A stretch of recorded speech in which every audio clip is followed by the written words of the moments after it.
Ça dépendra de moi.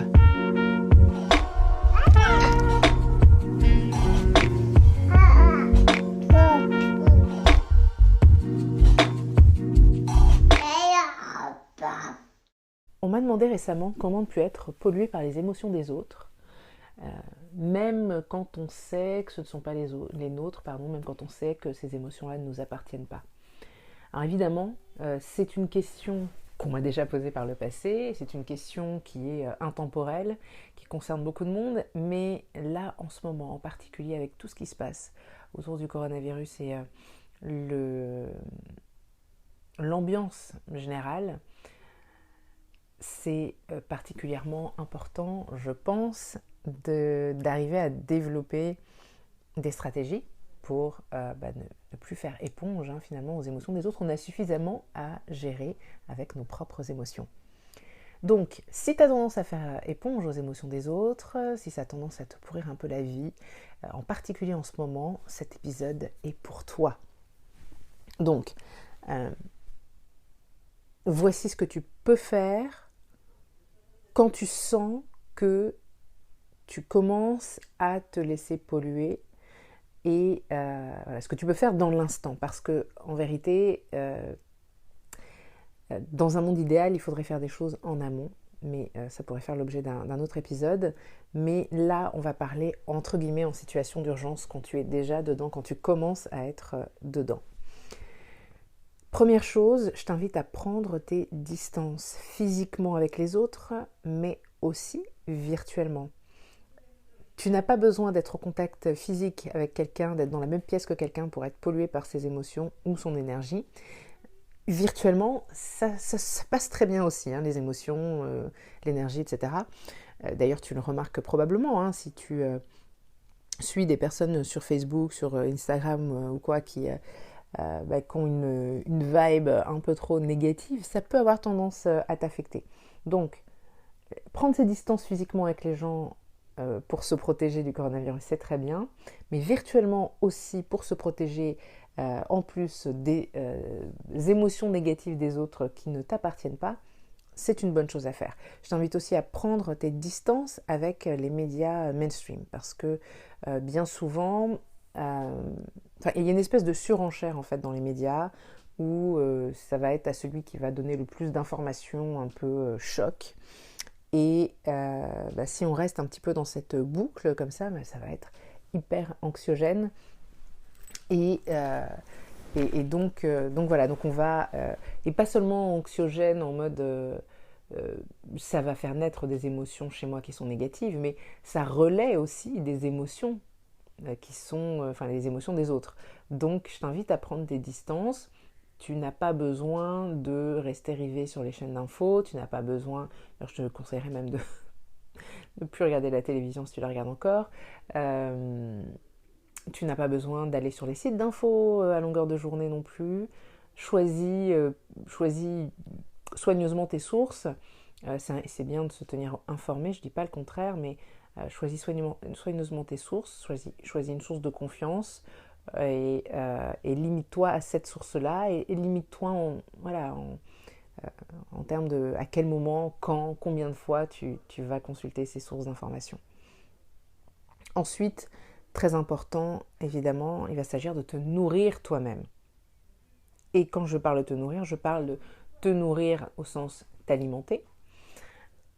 Donc veille à choisir des aliments nutritifs, des aliments qui vont t'apporter plein de bons nutriments, plein de bonne énergie, qui vont véritablement te nourrir profondément. Mais aussi, donc ça veut dire aussi limiter la junk food dans des périodes comme ça. Alors je sais que ça peut être tentant de se faire plaisir entre guillemets en mangeant de la junk food. Ok, il n'y a pas de souci, fais-le une fois ou deux si ça te fait du bien, si tu as l'impression que ça te fait du bien, parce que la vérité c'est que ça fait du bien sur le moment, mais à long terme c'est pas top, ou même à moyen terme c'est pas top. Donc malgré tout quand même, tâche de faire en sorte de t'alimenter très très bien, particulièrement bien dans des moments comme ça, pour pour avoir l'esprit clair, pour avoir plus de vitalité, pour être bien en fait, simplement dans ton corps. Et quand je dis nourris-toi toi-même aussi, c'est dans le sens de qu'est-ce que tu consommes, mais aussi en termes d'information. Donc je parlais tout à l'heure de tenir à distance des médias mainstream, mais tu peux choisir à la place de consulter d'autres médias, d'autres pages Facebook, d'autres comptes Instagram, euh, des choses qui vont te nourrir l'esprit et te permettre de te remplir de tout ce qui est positif, optimiste, qui va te faire du bien. Parce que, eh bien, si les choses positives prennent de la place dans ta vie, dans ton esprit, dans tes émotions, ça laisse moins de place en fait pour le négatif. C'est tout bête, alors évidemment c'est difficilement quantifiable, hein, c'est pas comme mettre des choses dans un bol et puis si tu remplis le bol, il n'y a plus de place pour... si tu remplis le bol de choses que tu veux voir, il n'y aura plus de place pour les choses que tu ne veux pas voir, c'est pas aussi quantifiable que ça, mais n'empêche que si ton espace, si ton esprit et si ta bande passante est prise par des choses positives, tu auras moins de disponibilité pour tout ce qui est négatif et tu vas moins faire éponge aux choses négatives.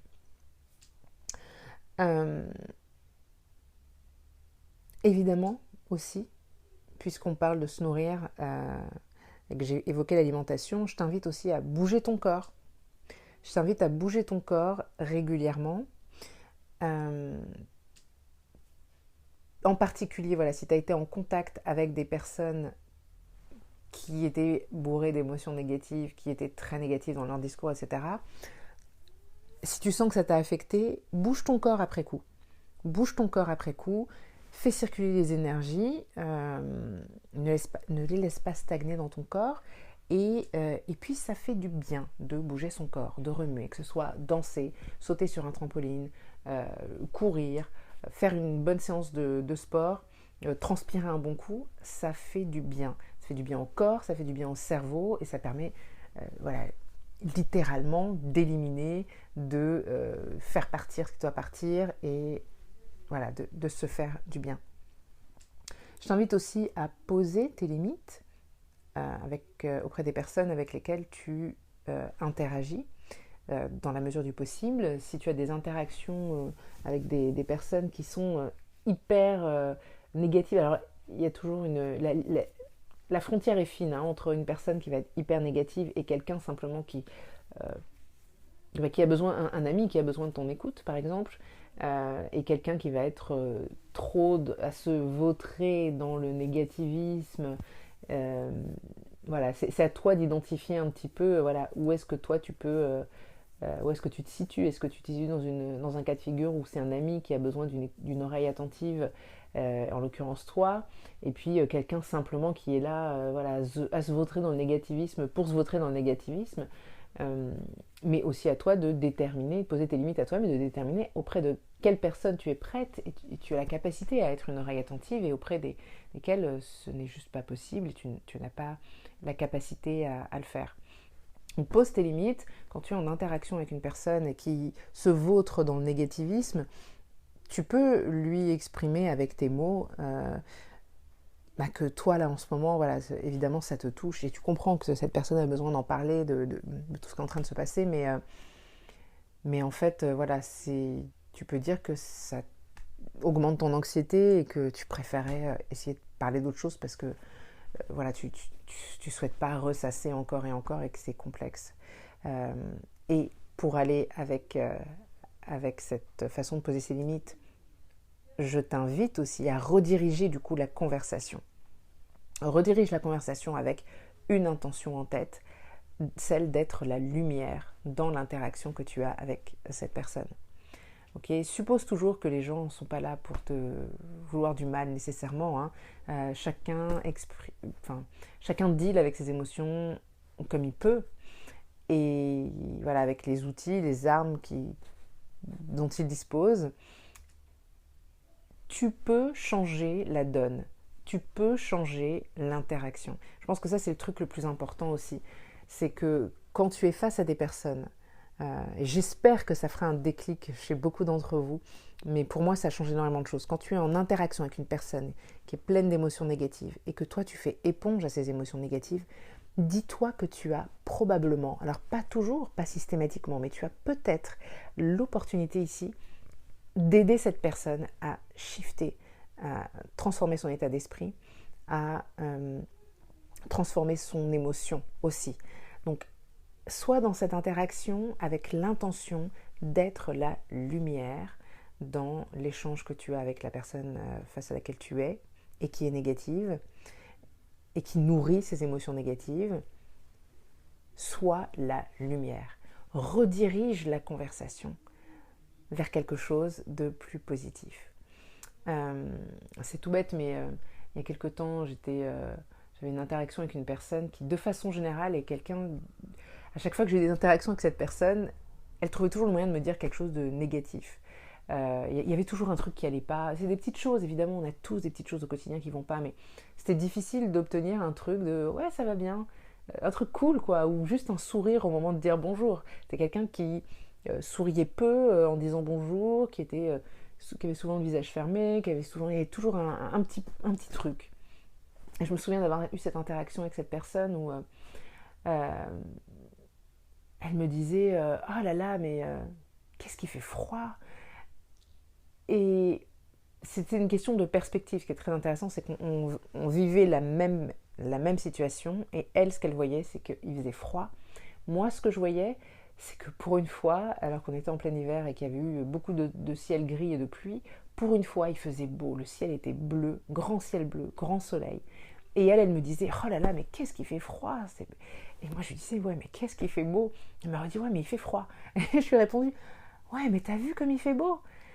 Et au final, elle a fini par me dire oui, c'est vrai qu'il fait beau. Je lui ai dit mais quand même, c'est chouette, non, après tout ce temps, voilà, toute cette période de mauvais temps. Et elle a fini par admettre que ouais, c'est vrai, mine de rien, bon, c'est quand même agréable, quoi. Donc c'est un exemple tout bête, mais c'est juste pour, voilà, c'est le premier exemple qui me vient en tête là tout de suite, c'est d'impro total, mais c'est pour te donner un exemple d'interaction, voilà, qui, j'aurais pu facilement, surtout connaissant cette personne, être uniquement en train de recevoir ce qu'elle m'envoyait. Et elle m'envoyait un visage fermé, une plainte, il faisait froid. Et c'est vrai qu'il faisait froid, mais il faisait pas que froid, c'était pas la seule vérité à ce moment-là, il y avait aussi du soleil et un grand ciel bleu. Et j'aurais pu donc me retrouver à être uniquement en réception de ce que cette personne m'envoyait, donc son négativisme, ses émotions voilà, négatives. Et dans ces moments-là, quand on est juste en train de recevoir, on est en situation de passivité. Et voilà, et tout ce qu'on fait, c'est recevoir. Dans ces moments-là, on a plus la capacité finalement à être une éponge, tout simplement. Mais à partir du moment où on décide de ne plus simplement recevoir, mais d'émettre, de transmettre quelque chose, une chose que l'on souhaite amplifier, on devient active. Alors déjà, c'est agréable parce qu'on est on reprend la situation en main, en fait. Donc on reprend le pouvoir. On est en situation de pouvoir, pas sur l'autre, mais sur la situation. Donc c'est très agréable, beaucoup plus que d'être passive. Donc on est active, on redirige la conversation, on est active et on transforme non seulement notre expérience qui est que, comme on est en train d'émettre quelque chose, on ne peut pas recevoir en même temps. À partir du moment où on émet, bien sûr on peut recevoir, oui, mais ça ne va pas pénétrer aussi facilement parce qu'on est soi-même en train d'émettre. Il suffit de prenez vos deux mains et poussez-les l'une contre l'autre.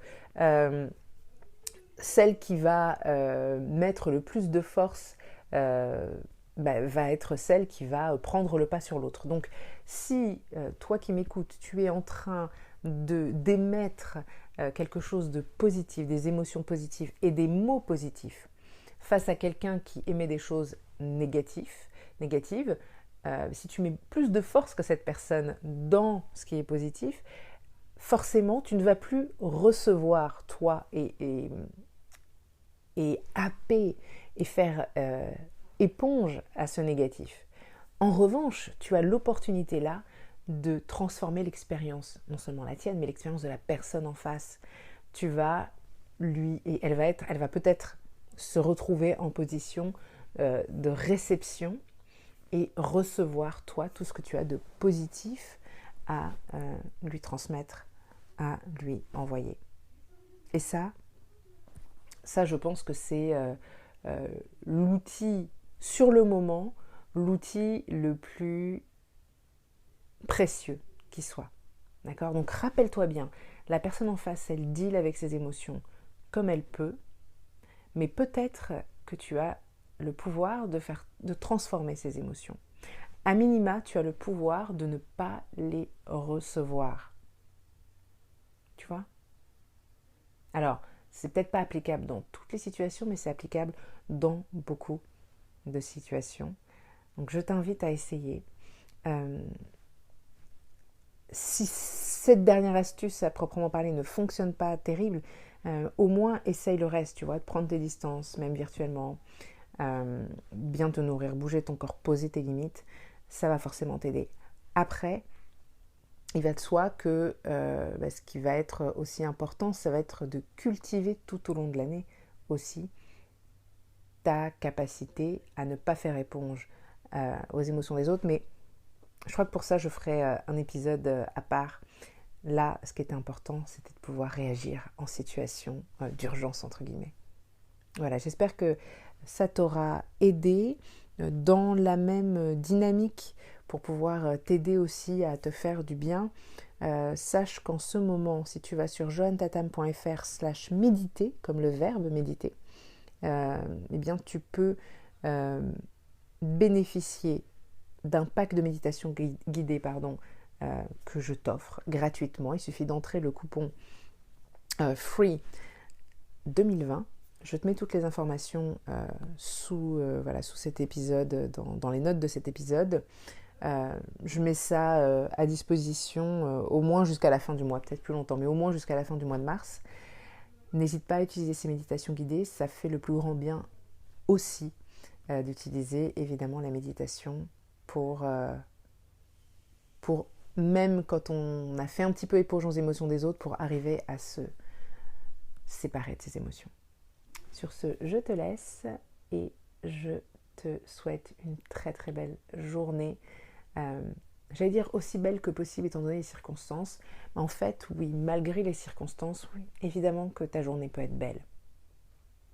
Commence par fixer cette intention et commence par choisir d'être la lumière dans cette journée et tu verras, ta journée sera déjà juste un peu plus belle. À bientôt.